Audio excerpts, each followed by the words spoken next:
Mesdames et messieurs, tout d'abord, je voudrais remercier Alain Berthoz et Yves Clos qui m'ont fait l'honneur de m'associer à cette réflexion sur le travail et en particulier sur la question des métiers. Le métier, c'est, nous le savons, Yves vient de le rappeler, c'est du faire, c'est de la connaissance attestée par les lettrés, les artisans et les ouvriers, et c'est de la reconnaissance par autrui. Mais je voudrais y ajouter que tout ceci a trait à l'activité professionnelle, mais qu'il faut y rajouter l'activité organisationnelle. C'est la raison pour laquelle j'ai intitulé ma contribution de l'organisation du travail au travail d'organisation. L'organisation du travail étant précisément un schéma perceptif qui ne nous permet pas de penser ce que nous voudrions penser, à savoir la relation entre le travail et l'organisation. Les travaux que je mène sont issus d'une tradition en sociologie double. La première, c'est celle de Crozier, autour de la fin des organisations, c'est-à-dire de la fin de ces ensembles stables, structurés, selon un ordre idéal, rationnel, légal. Prescrire n'est pas inscrire dans l'action.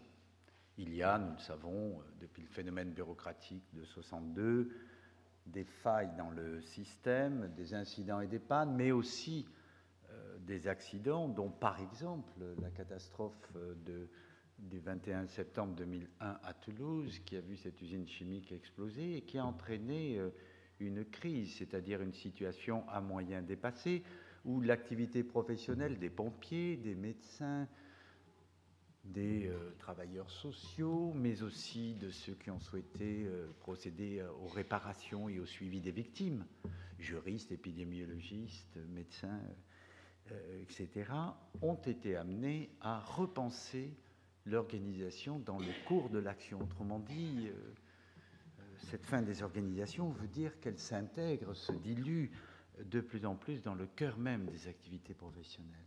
L'autre tradition, c'est celle de George Friedman, c'est la fin de l'organisation du travail, qui est une expression, je crois, qu'on ne peut plus tenir, tellement les sciences humaines et sociales ont montré que le travail déborde de partout de l'organisation, qu'il est impossible de suivre une prescription, que si on la suit, on est à peu près assuré de ne pas atteindre le résultat. L'héritage de Friedman, c'est cette petite note en bas de page, où va le travail humain, dans lequel il dit « L'homme est plus grand que sa tâche ». L'homme est plus grand que sa tâche.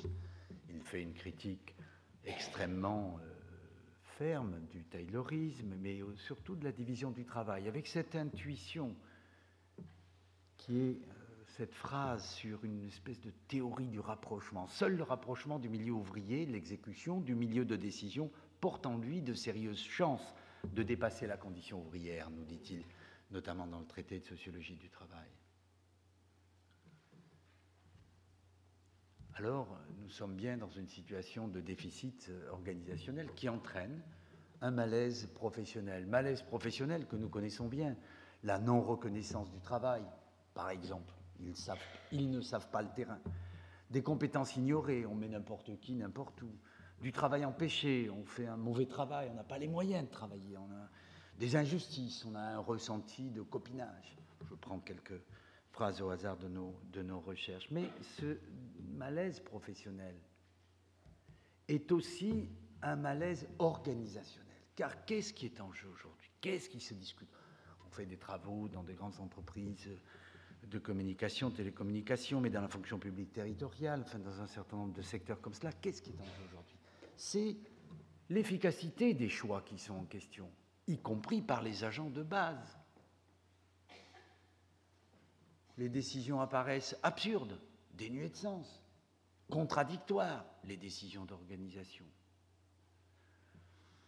Maladroites, voire malveillantes. Cette fois-ci, il y a une intention de nuire dans la malveillance. Mais aussi, ce qui est discuté, c'est la légitimité des choix, la question du sens, du pourquoi, le peu de communication, une participation réduite à un simulacre d'échange, une réduction de la contribution à la stricte activité professionnelle, en prenant soin de ne pas mêler le plus grand nombre à la réflexion sur les choix, sur les orientations, sur les stratégies, qui vont conduire à des délocalisations, qui vont conduire à des restructurations, mais dont on écarte bien sûr ceux qui pourtant sont front office face aux clients, face aux usagers, et sont détenteurs de savoir sur le client ou l'usager, et ont une capacité à gérer l'entreprise, mais qui leur est refusée. Alors évidemment, dans ce climat de déficit, de malaise, la contribution au travail d'organisation apparaît très importante, puisque les individus vont être amenés, finalement, sont en situation d'une espèce de responsabilité individuelle à organiser. Il faut combler ce déficit. Ils sont dans une situation où il faut prendre avec soi le fait d'organiser. Vous voyez que l'organisation est devenue une activité à part entière qui s'intègre parfaitement aux activités professionnelles. C'est la raison pour laquelle j'ai utilisé, proposé il y a quelque temps, cette expression de travail d'organisation. Travailler est pour moi d'abord, je vais en donner 3 sens, produire des règles pour agir et pour interagir. C'est une initiative pour résoudre un problème. Il y a une dimension dans la règle d'action et d'interaction, je précise. Il y a une dimension normative et une dimension cognitive. Normative, puisqu'il s'agit d'un principe organisateur qui guide l'action, elle dit ce qu'il faut faire, elle fixe le cadre, mais elle ordonne ou elle met de l'ordre dans les interactions. Cette règle est une règle sociale dans la mesure où il y a un effort de ceux qui l'inventent pour la faire partager, et il y a une mobilisation des sujets pour tenter de la respecter. Et elle ne devient sociale qu'à cette condition. Alors, je précise que pour moi, travailler, ce n'est pas simplement jouer autour des règles, et qu'il va falloir peut-être abandonner cette sociologie de l'arrangement dans lequel la règle est simplement une variable autour de laquelle les sujets jouent. Je pense que la règle est plutôt une lutte pour contrôler le modèle rationalisateur de nos activités professionnelles. Prenons un exemple. La fabrique de la sécurité, je viens de terminer l'histoire de cette usine qui a explosé sur la sécurité et sur la production des règles de sécurité. Et au fond, ce qui est frappant dans cette fabrique, c'est qu'il s'agit bien sûr de se mettre d'accord sur un problème, la sécurité, en faire un intérêt commun. Les accidents coûtent cher et on peut imaginer aussi qu'il y a des victimes et donc des dégâts importants pour les personnes, et que cela pourrait constituer un intérêt commun. Une règle, c'est une règle d'action, ça consiste non pas à se mettre d'accord sur des valeurs seulement, je vais y revenir, mais à se mettre d'accord surtout sur un programme d'action. Dans le cas de la sécurité, ce sont les règles de protection, c'est l'arbre des causes, c'est toute la traçabilité sur les incidents et les événements. Et il faut donc partir, si l'on veut comprendre comment se fabrique l'ordre productif, il faut partir de cette réalité normative qui requiert d'adopter des règles communes, celles d'agir ensemble sur un programme qu'il faut élaborer.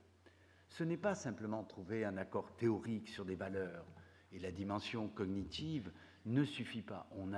Il ne suffit pas de faire de la santé, du bien-être, un bien commun, une valeur universelle, puisque cet accord sur les valeurs n'a jamais fait diminuer le taux d'accident du travail. C'est bien le programme d'action qui peut le faire, à condition que cette règle soit appropriée. C'est en cela que la règle n'est pas simplement un dispositif, comme l'est un plan, un règlement, un programme, une procédure.